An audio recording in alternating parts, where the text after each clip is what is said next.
49ers fans, welcome to Talking Touchdowns. I am 49ers fangirl Tracy here with SoCali Steph. Obviously, yesterday was another rough day by the 49ers, but we have a couple positives that we'd like to talk about. Steph, I'm going to let you start. Hey, Tracy. Yeah, I think that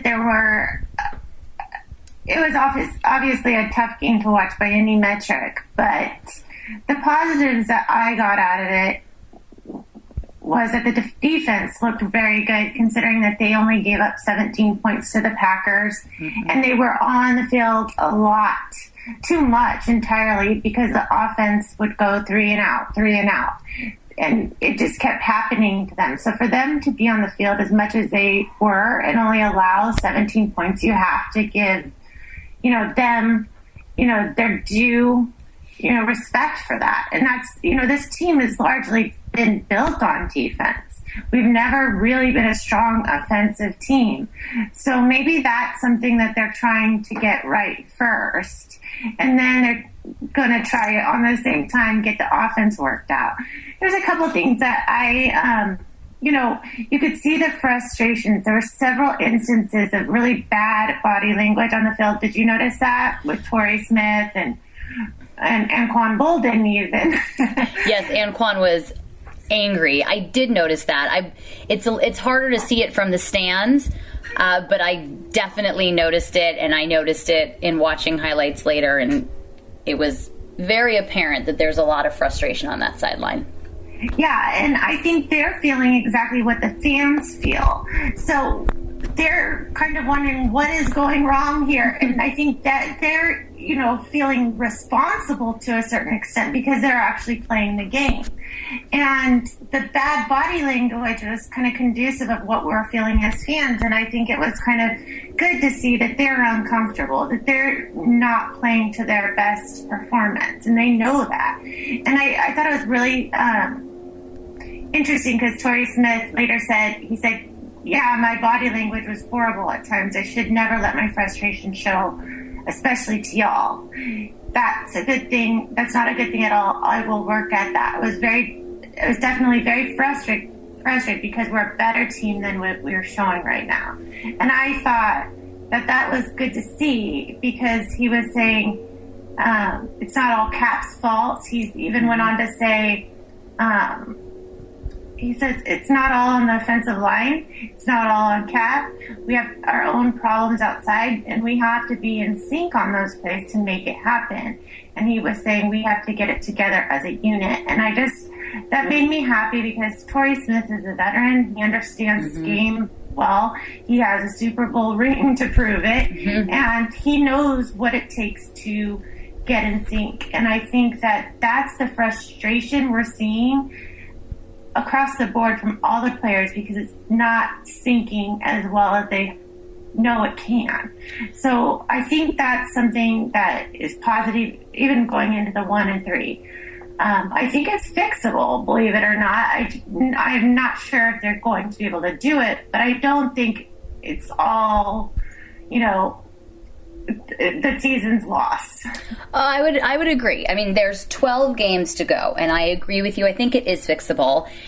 And Torrey Smith saying that's really stepping up because it would be very easy to throw players under the bus. That's not who he is, and I appreciate that about him. But he's right. They are a unit. If one is failing, they're all failing. And that's how they work. No one person is going to make it work. They have to work as a unit. They have to get in sync. Part of that is that this offensive group hasn't all played together very long. And they're getting used to each other. And yes, you would hope 4 games in they'd be used to each other. But, it takes time. I think we saw that on the defense. I mean, this is a young defense who hadn't played that much together and had 2 very bad weeks, and they were able to adjust and looked great yesterday and put their team in a position to win. So I agree with you. I think it is fixable. And I hope that everyone has that Torrey Smith attitude of it's not all him, it's not all him, it's not all them. What do we need to do as a unit? How do we need to sync up? Right, and the 49ers were still in the game deep into the second half, and I think that's a move in the right direction. Yes. After the dismantling that, they went through in Arizona, you have to say, well, hey, it wasn't great, but it is definitely a better showing, Mm-hmm. And 3 points is definitely something that they have to figure out. And like we said last week, they have to figure it out fast. And they need that leader. They need someone to come together. And they have 7 or 9? 9. They have 9 team captains. It's a lot of team captains. But I have to look at them and say somebody needs to step up on the offensive side. Because you have Bethea and you have, Bowman, who definitely step up on the defense. They want to correct their errors. They're getting their guys in line. And on offense, they need that presence, like we, said. So they're definitely getting it together on the defense, and that's a really good sign. And on the offense, I think that they need to do that too. Now, I'm not going to sit here and pretend that the offensive line is great, because it's not. I do think that they're going to have to do something about it. They are going to have to substitute, make some changes, maybe let some guys have some time out there where they never wouldn't normally, or they're going to have to change up their schemes to do what their offensive line can handle. In any event, it's still, it's still not a lost cause, I guess, at this point. I do still believe in Kap. I'm probably one of the few that still thinks that I've just seen too many good things from him to dismiss him so quickly. And I know everyone has pretty much, wants him gone now. And I really feel like he's going to be the fall guy if it is a horrible, horrible season. I think that they probably will let him go.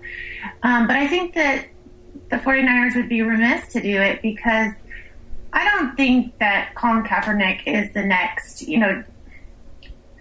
Joe Montana or Aaron Rodgers. I don't. Nope. I don't think he's ever going to be that type of caliber player. However, I think he has many strengths, and I think he can do many things that, if the scheme plays to his strengths and what he can do, I think that he could become a very efficient and very good player for the 49ers and have a long career with the 49ers. So I put that solely on coaching and game scheme and game plan, and they already knew that with Kap coming in. They knew exactly what kind of player he was, and they gave up Alex Smith in lieu of him, and I think that they need to see him through.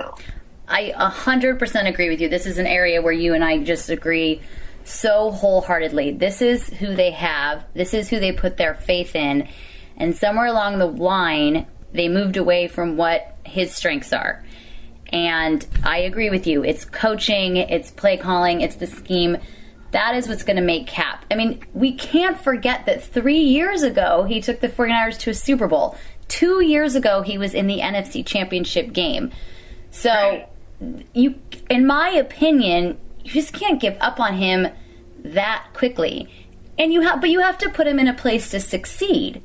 And I don't know that they are putting him in a place to succeed. You can't make him what he's not. No. You're right. He's not Joe Montana. He's not Aaron Rodgers. But that's just, he's never been that. That's not who he was going to be. And they used to play to his strengths in that way. And they have to get back to that somehow. And part of it, as you said, yes, the offensive line is a problem. And they do need to make some changes there, because I don't think we really know how he is, because he has about 1 second to throw the ball. I mean, you looked at Aaron Rodgers yesterday. And this is not a criticism of the defense, of our defense. This is a praise for the Packers. He had time to throw. He had time to throw pretty much, not on every play, but he had a lot of time to throw a lot of the time. And Kap has not had that all season. He didn't have it much last season. And I just think it's a little bit unfair to write him off so fast and judge him. I'm not saying that he's perfect. I'm not saying that he's played so great. And if it just wasn't for that darned offensive line, he's made mistakes. Of that, there's no doubt. He'd be the first one to tell you that. But you've got to put him in a place to succeed. Otherwise, how do we know? And I really did appreciate Torrey Smith's comments today. And he also said that when he got to the facility today, the person who was there was Kap watching film. He was there earlier than everyone because we know he's putting the work in. And I don't think it's fair when people are saying, oh, he's just laid back because he has no competition. I don't think he's laid back. He's a competitor. He wants to win. He's just trying to do that in the best way he knows how. And he needs some help from his coaches and from his team. Right. And, I've heard the thing that, basically all he could do was run in the shotgun and only do the read option. And he's a certain type of quarterback, but it's not an NFL style. And that's why he succeeded in college. And I understand that theory. And I do believe that to some extent. But there are times when we can hit that. And, my God, we have Reggie Bush and we have Carlos Hyde and we have, Kaepernick who can all run. If you don't know where that ball's coming from, I think we could be a powerhouse in that area. And I don't understand why, and you have Torrey Smith that can go deep. I mean, you really have all these fantastic players, Aaron Bolden in the middle if you wanted to. And we have all these things, these tools. And I don't know why it's not sinking, but it's not. But I think at this point, at this juncture, we have the ability to get this offense rolling. It just needs to click. And at some point, I'm hoping because they're so new together, it's that situation where it's not on it's all of them. They all need to be in the right place at the right time, and they have to have their timing on, and they have to, be doing their reads correctly. And I think that if they can get it right, I think they could be, that could be really rough. And after this point, though, if Kap can't do anything with what he's got on the field, I do think he's going to have a problem. Well, yes, I think, unfortunately, being the quarterback, you get all the glory and you get all the blame. And that's just a reality of the position. But you're right. If he can't get it figured out over the next few weeks, he is going to have a problem. Or if they can't get it figured out over the next few weeks, maybe that's the better way to say it. If they as a unit can't get it figured out over the next few weeks, he's going to have a problem because he's the one who will get blamed. And it's not, I understand on some level, but by the same token, you got people dropping passes and you got stupid penalties. I mean, there's so much that goes into it. And I'm with you. I just don't think we can write him off just yet. Right. And I think he deserved, and Kap has never been the guy that gets calls. Like, even when it's, definitely roughing the passer, he doesn't get that call because he's a running quarterback, so to speak. So he doesn't get that call. And when Clay Matthews, practically took his head off, he didn't get that call. So, and he deserved that call too. And absolutely. He's not going to get those calls for whatever reason because the NFL, referees don't see him same way as they see a Drew Brees, and they don't see him the same way as they see an Aaron Rodgers.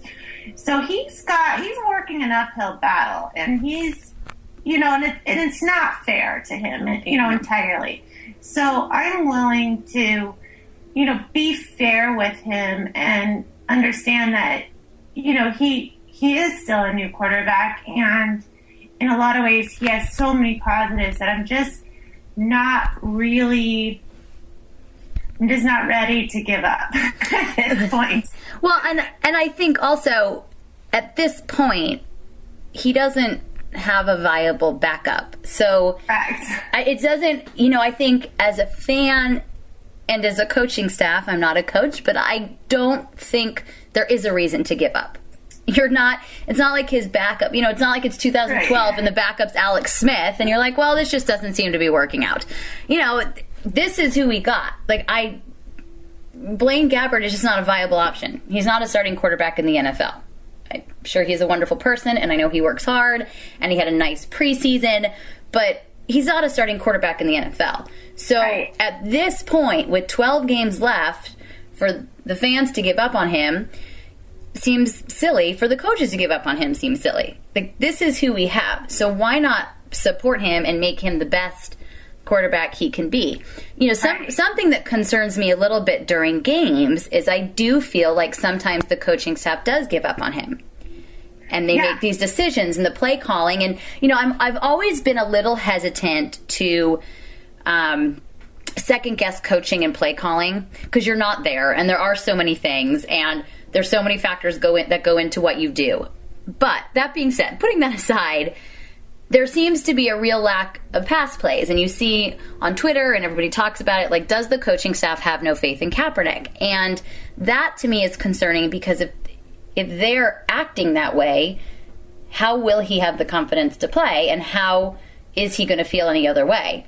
And you don't want him to play scared and to play just to try to mitigate losses as opposed to play to win. And I'm a little concerned with what I'm seeing in that regard. Yeah, I mean, there's a ton of things I could even say on that, but I do think that there's tons of talent on this team. I'm not exactly sure about the coaching staff being very competent at this point or know how to play to your team's strengths.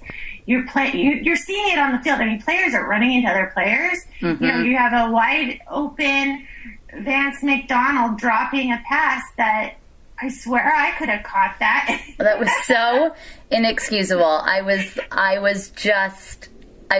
outraged. Yeah, I'm like, anything. And it's like, it couldn't have been more perfect. Mm-hmm. You know, there couldn't have been a more perfect throw from Kap. And, of course, he's not going to get validated on that at all, because, you know, other players are making big mistakes too. And then you call some pretty boneheaded, you know, calls that you're like, okay, let's go up the middle on a 3rd and 11. What do you think's going to happen there? Like, what do you expect? You know, play callers. You know, it's like, of course it's going to go down. It's not, you know, you're not going to get your, you know, and I don't think they believed in Kap at some point, and they just decided, let's run. But the thing is it just didn't work. And I don't know what they're thinking. I just really don't. I don't either. And Kap's what they got. So give him a shot. You know what I mean? I kind of feel like, you know, there's a couple ways to look at the season. You can look at it. There are 12 games left. The season is not over by any means or stretch of the imagination. But this team does not look good. So something's got to change. So change it. Give him carte blanche. Tell him to start throwing down the field. You know what? If he throws an interception, he throws an interception. If it drops in front of the player, it drops in front of the player. But let him throw the ball, because he's not going to get better, and he's not going to get more confidence, and he's not going to complete passes if he isn't passing the ball. So he's what you got. Let him play. Let Kap be Kap. And I know there are people who say that they hate that term, but he is who you have. Make him the best he can be and give him the confidence. Let him throw the ball. I think they had, like, am I right? Did they have 21 pass plays yesterday? Was that it? It was very little. It was very little. And I know that Hyde had a lot of carries, but you think he only got like 30 yards or something little. Right. And that's not working either. I just felt like, okay, what do you have to lose by letting Kap throw the ball? You're already losing. So what is there to lose? I mean, what are you going to lose by letting Kap go? And sure, you know, maybe he's going to get picked. Maybe he's going to get picked a lot. But other great quarterbacks have been picked too. It's not the first time this has ever happened. Mm-hmm. So I'm tired of them holding his hand, you know, trying to holding him back. Let him play his game. And until they let, you know, these guys, you know, get on the right sync and get them all doing what they do, playing football together as a team, I don't think anything is going to work. And so this is, I think, they need to let out that control a little bit. And I think that they're just trying to control too much from that, you know, that window versus letting the players play their game. Yes, I agree with you. Like, I don't even think 100% is the right amount. 1,000%. I really do. Let these guys play football. They're football players. And at this point, I think we all, know that you can only laugh at this. I'm beyond frustrated at this point. I'm not even angry. I just crack up, when I see them play, because I can't. I don't know. They're my team, and as dysfunctional as they are, I'm going to go down with my team. I go down with that boat. So I laugh, but I would like them to just try more things and be a little bit more gutsy with their plays, and don't be so. They're so afraid, and they're playing. Christ he was playing like he was. I don't know. He wasn't willing to take any chances, and that's just not something that I can respect. Even when you're down and out, you make those, hard calls. You make those calls that, maybe question, because for the sake of winning, you're going to try it. And you have to take risks. And especially with Kap, you have to take those risks. And if they play it safe, they're probably going to play exactly how they've been playing. Well, because you can't play to lose. You can't play not to lose. You Right. have to play to win. And they seem to be playing not to lose. And even in that Pittsburgh game and in the Arizona game, yes, it was over. But you still have to play to win, because that's what a competitor does. So I would like to see more of that. I agree with you. I'd like to see more risk-taking, playing to win. I would much rather they lose playing gutsy and playing football and airing it out and throwing it and just seeing what happens than they lose because they're just playing afraid, as you said. Right. So going forward, looking at the Giants, I think that the Giants offense is really starting to come together, and they've got some weapons, and, I think that their, offensive line has some questions, but they do a pretty good job, protecting their guys. So I think at this point, I think the Giants could put up a lot of points on the 49ers, but I think that it really comes down to the offense again, because it has to hold its end of the bargain. They have to come up and do their part. The defense did theirs against Green Bay, and I was impressed. So I'm not going to even say the 49ers are going to win, but I want more points on the board. So that's what I'm looking for.